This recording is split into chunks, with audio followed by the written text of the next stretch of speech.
이어 전국에서는 처음으로 고흥에서 천원 도선이 운영되고 있습니다. 섬 지역 주민들의 교통복지 향상을 위해 도입됐는데 반응은 아주 좋습니다. 문을 닫았던 순천 청춘 웃장이 다시 개장하고 운영에 들어갔습니다. 창업 공간을 새로 리모델링하고 특색 있는 아이템으로 점포를 구성해 청년몰 활성화의 돌파구를 찾고 있습니다. 여름철 대표 과일인 무화과 재배 농민들이 울상을 짓고 있습니다. 수확기 가격 하락 때문인데 폐기 처분으로 가격 조절에 나서고 있습니다. 반짝 늘어나던 여수시 인구가 다시 감소세로 돌아섰습니다. 순천시 인구와의 격차가 1000여 명대로 줄었습니다. 시청자 여러분 안녕하십니까? 화요일 밤 여수 MBC 뉴스데스크입니다. 오지의 교통약자들을 위한 대표적인 복지 시책, 바로 100원 택시인데요. 비슷한 혜택이 섬 지역으로도 확산되고 있습니다.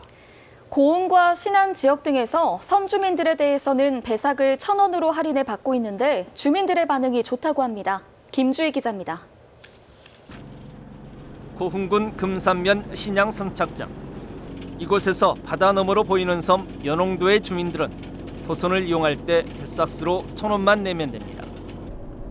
고흥군이 올해 들어 전국 최초로 관내 섬 지역 주민들의 교통복지 향상을 위해 도선 운임을 거리와 상관없이 단일 요금 1,000원을 받고 운항하고 있는 겁니다.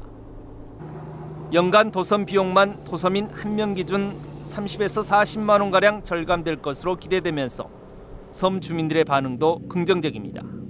자주 다니신 분들이 많거든요.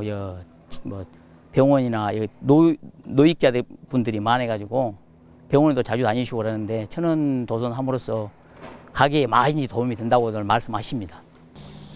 고흥군 관내 1,000원 도선이 운항되는 곳은 연홍도를 포함해 애도와 죽도 등 모두 6곳입니다. 저희 현재 6개 도서에서 월 평균 4천여 명 정도가 이용을 하고 있습니다. 그래서 지금 7월 현재까지 한 3만여 명 정도의 이용객들이 이용하지 않았나 그렇게 여겨집니다. 고흥군의 성과가 확인되면서 최근 전라남도도 도서 지역민들의 교통복지 확대를 위해 1,000원 여객선의 도입을 검토하고 있습니다. 전남에는 2,164개의 섬이 산재해 있고 이 가운데 276개의 유인도서에 전남 전체 인구의 10%가량이 살고 있는 현실을 감안한 겁니다. 100원 택시에 이어 새롭게 도입 운영되고 있는 1,000원 여객선. 도서민들의 이동권 보장을 위한 교통복지 정책으로 성공적으로 자리매김하고 있습니다. MBC 뉴스 김주희입니다. 청춘창고, 청춘웃장, 꿈뚜락몰, 바로 청년층들의 창업을 돕기 위해서 지자체들이 역점적으로 지원하고 있는 우리 지역의 대표적인 청춘몰들이죠. 네, 그런데 대부분 초반에 반짝했다가 얼마 지나지 않아 침체된다는 뉴스 많이 본 적 있는데요. 예, 그게 바로 문제인데요. 작년에 폐업했던 청춘웃장이 다시 문을 열게 되는데 이번에는 과연 성공할 수 있을까요? 운영철 기자가 자세한 내용 취재했습니다. 산뜻하게 단장된 전통시장 건물 2층에 저마다의 개성을 갖춘 소규모 점포와 넓은 휴식 공간이 들어섰습니다. 1년간의 준비 과정을 거쳐 최근 새롭게 문을 연 청춘웃장입니다. 이곳의 청년 창업 공간이 처음 조성된 건 지난 2017년 5월. 하지만 초반 반짝 흥행을 이어가지 못했고 점주들 간의 갈등까지 불거지면서 개장 1년 만에 문을 닫았습니다. 지난해 4월 전라남도로부터 관리권을 넘겨받은 순천시는 공간을 확장하고 청년 창업가들을 재모집해 청년몰을 다시 선보였습니다. 대신 이번엔 채식주의자를 겨냥한 빵과 직접 디자인한 인테리어 소품 등 특색 있는 아이템 위주로 점포를 구성했고 시행착오를 줄이기 위해 사전 교육도 강화했습니다.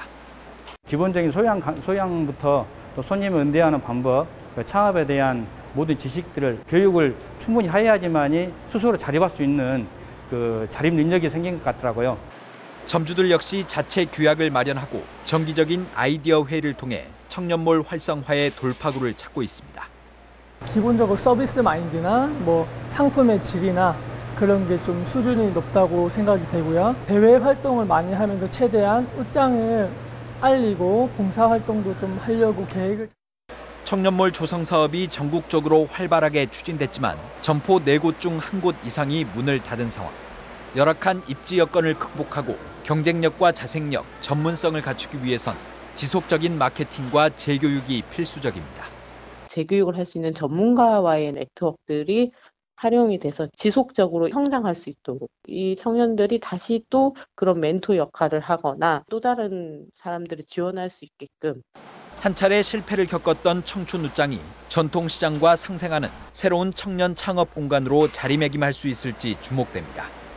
MBC 뉴스 문형철입니다. 일본의 수출 규제에도 불구하고 전남에 대한 일본 기업의 투자 유치에는 영향이 없는 것으로 나타나고 있지만 일자리는 176개 감소할 것으로 분석됐습니다. 전라남도는 이미 투자한 일본 기업이 주로 화학 기업으로 대부분 원료를 국내에서 수급해 일본 수출 규제에 따른 영향은 거의 없고 투자 유치 중인 일본 기업도 정상 추진되고 있다고 밝혔습니다. 전라남도는 그러나 광주전남연구원의 분석 결과 일본 수출 규제로 기계 장비 42개, 화학 24개 등 모두 176개 일자리가 감소할 것으로 예측됐다며 전남형 상생 일자리를 통한 신산업 육성과 전문 인력 양성에 지원을 강화하기로 했습니다. 광양시 의회가 일본의 경제 보복을 규탄하는 결의문을 발표했습니다. 광양시 의회는 양국 관계 정상화를 위한 우리 정부의 제안을 거부하고 국제 시장 질서를 무너뜨리는 일본 정부의 행태에 유감을 나타내며 이번 사태가 해결될 때까지 일본 제품 자발적 불매와 일본 여행 자제 운동에 동참하겠다고 강조했습니다. 이에 앞서 광양 시민단체와 상공인단체 등은 일본의 경제 보복 중단은 물론 위안부 강제징용 당사자들에게 사죄와 배상이 이루어질 때까지 일본 제품 불매 운동에 나서겠다고 밝힌 바 있습니다. 김대중 전 대통령의 사상과 삶을 재조명하는 기획보도. 오늘은 두 번째로 포용의 삶을 조명합니다. 김 전 대통령은 민주화 운동으로 옥고를 치르고 목숨을 잃을 뻔하기도 했지만 정적을 용서하고 화해하는 모습을 보여줬습니다. 송정근 기자입니다. 내가 죽더라도 다시는 이러한 정치보복이 없어야 한다는 것을 유언으로 남기고 싶다. 1980년 9월 내란 음모 사건으로 사형 선고를 받은 김대중 대통령이 법정에서 한 최후 진술입니다. 죽음의 문턱이 코앞까지 다가온 순간에도 김 대통령은 자기와 같은 희생자가 더 이상 생기면 안 된다고 강변했고 헌정사상 50년 만에 수평적 정권 교체를 이뤄낸 뒤 가장 먼저 자신을 죽음의 구렁텅이로 몰아넣었던 정적 전두환을 용서했습니다. 화해와 용서의 정신 그리고 평화를 사랑하고 어려운 이웃을 사랑하는 행동의 양심으로 이런 화해와 용서의 정신은 대통령 임기를 마친 뒤에도 이어졌습니다. 2004년 8월 유신 시절 자신을 일본에서 납치해 살해하려고 했던 박정희 대통령과도 화해했습니다. 당시 박근혜 전 한나라당 대표가 김대중 대통령을 찾아가 고개를 숙이자 이를 받아준 겁니다. 보복은 또 다른 보복을 불러 일으킬 수밖에 없는데 보복의 악순환을 끊고 통합을 위한 새로운 시대가 아니었겠는가. 하지만 이후 5.18 민중항쟁에 대한 진실규명이 제대로 이루어지지 못하고 가해자들의 역사 왜곡이 반복되자 김 전 대통령이 실천한 용서의 취지가 퇴색되기도 했습니다. 진정으로 용기 있는 자만이 용서도 할 수 있다는 김 전 대통령의 큰 뜻에 이제 용서받았던 이들이 답을 해야 할 차례입니다. MBC 뉴스 송정근입니다. 올 초 반짝 상승세를 보였던 여수시의 인구가 다시 지속적인 감소 추세로 이어지고 있습니다. 행정안전부 주민등록 인구 통계에 따르면 7월 말 기준 여수시 인구는 28만 2,632명으로 전달에 비해 237명이 2개월 전에 비해서는 510명이나 줄어들었으며 지난해 말에 비해서도 700명 가까이 감소한 것으로 나타났습니다. 반면 지난달 말 순천시의 인구는 28만 735명으로 전달에 비해 89명이 늘어나 양시의 인구 격차는 1,897명으로 줄었습니다. 섬 지역의 원활한 용수 공급을 위한 지원 법안이 발의됐습니다. 더불어민주당 서삼석 의원에 따르면 섬 지역의 경우 상수원의 취수 및 공급에 어려움을 겪고 있어 이번 법안이 통과되면 정부의 정기적인 실태 조사를 거쳐 용수가 부족한 곳에 필요한 조치와 함께 특별 지원이 이루어질 것으로 보입니다. 현재 우리나라의 경우 지난 2010년 이후 가뭄 강세가 세지고 가뭄 발생일이 늘면서 섬 지역의 물 부족 우려가 커지고 있습니다. 여름철의 대표 과일 중 하나인 무화과 재배 농민들이 울상을 짓고 있습니다. 수확기 가격이 떨어진 데다 벌레 피해가 늘고 있기 때문인데요. 농민과 지자체, 농협이 손을 잡고 폐기 처분에 나서면서 가격 조절에 나서고 있습니다. 박영훈 기자가 취재했습니다. 무화과 주산지인 전남 영암에 있는 한 농협 저장 시설입니다. 이른 아침부터 차량들이 1km 이상 줄지어 서 있습니다.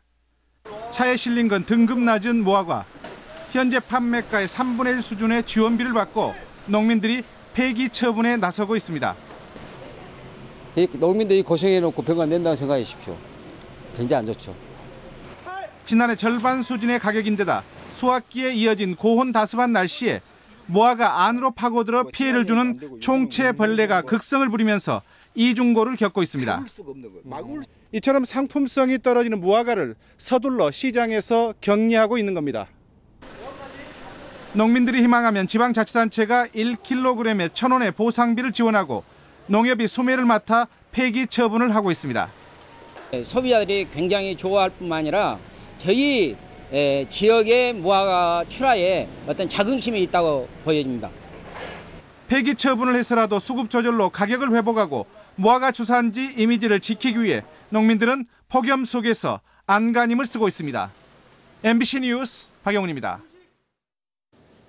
여수 상포지구 토지를 매입했던 개인 투자자들이 여수시를 항의 방문해 특혜 의혹 등에 대한 재조사를 촉구하고 나섰습니다.